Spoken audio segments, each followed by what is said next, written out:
The winds causing a lot of damage in parts of Clark County and Vancouver. Massive trees down in parks from Orchards to Hazeldale. Elise Haas is tracking that angle. She's live in the newsroom with details. Elise? There were a handful of closed roads throughout Clark County. That way crews could, close them down and clear out some of the debris. But take a look at this.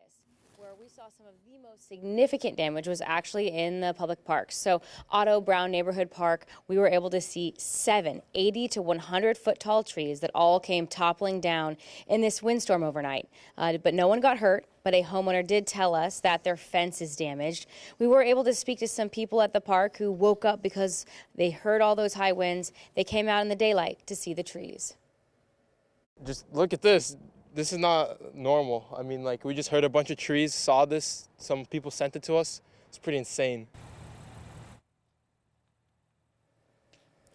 Hazeldale Community Park also saw some tree damage and maintenance that needed to happen to prevent any further issues. Park crews have taped off the downed trees, and it will take some time to clear them and restore the parks. But because the ground was already so saturated from last week's atmospheric river, it didn't take much, Todd and Mia, to topple over these trees and to cause these scattered outages, upwards of just 40-mile-an-hour gusts.